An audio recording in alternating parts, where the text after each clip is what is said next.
The quote, "all good things must come to an end" by Geoffrey Chaucer is a proverbial expression that conveys the idea that enjoyable or positive experiences are temporary and will eventually finish or conclude.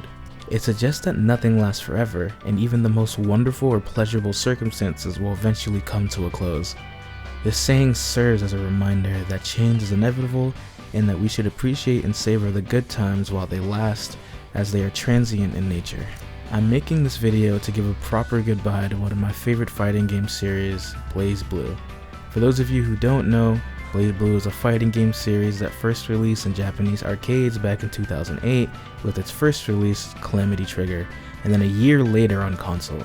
It was met with praise across the board with scores that average around 8 to 9 out of 10, so they got right to work on the second one year later and released Continuum Shift. Also receiving the same praises, they updated the graphics, added more characters and music.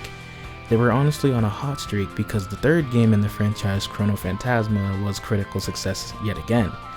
They refined the battle system and made it more fluid. They updated the UI, gave legacy characters more moves, and was overall a good game.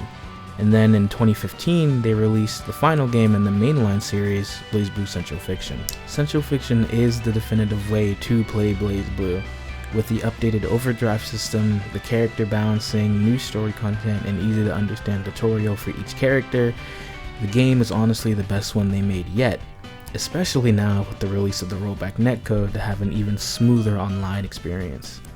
Then at EVO 2017, Arc System Works announced that they were making a new crossover game with the IPs of BlazBlue, Under Night, Persona, and the hit web series Ruby.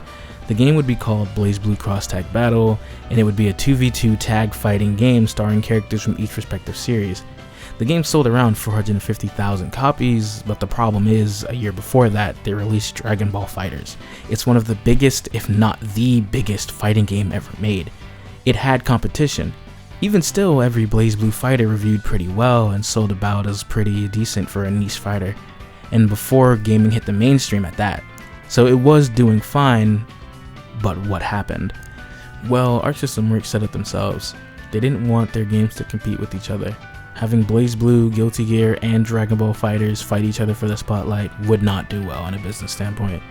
Which makes sense, because with the outstanding success of Dragon Ball FighterZ in 2017 selling over 10 million copies, and in 2021 with Guilty Gear Strive selling 2.5 million copies worldwide, you'd want to make sure that your games are getting the amount of spotlight that they deserve. And to make matters worse, in September of 2022, the lead producer and creator of BlazBlue, Toshimitsu Mori, left Arc System Works to create his own company, leaving fans wondering about the fate of their beloved fighting game. And then, in 2023, in an interview with IGN, Arc System Works stated that Guilty Gear was to be their focus. When asked about their plans for BlazBlue, the CEO Minoru Kiduka had this to say. "One thing that we're thinking about right now is that we really don't want to have Guilty Gear and BlazBlue competing with each other, so we are mainly focusing on Guilty Gear. But of course, BlazBlue is a title that the community loves. We do want to touch back on the series at some point, so it is definitely not the case that BlazBlue is done. It has something that will be in the future, but for now, Guilty Gear is the main focus." It should be noted that Arc System Works isn't a big company. They have about 200 workers in it, so it makes sense to stop working on a project that doesn't bring in the revenue that they need to keep the company afloat. They only have a small amount of people to put projects on, so it's best not to split the workforce too thin. Arc System Works has their main forces working on the heavy-hitting games, and they give the BlazBlue IP to small companies to make spin-off games with. BlazBlue itself isn't officially dead, but we aren't going to get a fighting game in the foreseeable future. And as of writing this video, I saw a tweet that popped up on Reddit. This post roughly translates to Arc System Works letting this completely new company named Machiavel use the BlazBlue IP to make a new mobile game. Fans are heartbroken because it's been almost 10 years since the release of BlazBlue Central Fiction, and the fans have been begging Arc System Works for a new, authentic BlazBlue fighting game. Not a spin-off, not a mobile game, is what it seems to be Arc System Works is mainly caring about. But the problem is, with no lead producer or its creator, it's kind of hard to create a fighting game that'll match the actual feel of the original series. If Arc System Works were to just make a new BlazBlue fighting game, I don't think it would be well received the way people want it to. There will be a lot of people saying it doesn't feel the same since the original creator left, and there's going to be a lot of controversy with that game. So in my honest opinion, Arc System Works taking their time and focusing on Guilty Gear and probably finding people to create an actual good authentic BlazBlue game with is the right call. Besides, the glory days of sprite-based games are over, and I don't think the average person would want to play a sprite-based fighting game, especially over a shiny, cool 3D one. Like, look at Under Night 2. It has around 50,000 units sold, but it's a new game in the series, and it plays amazingly, but the player count is less than that of Central Fiction.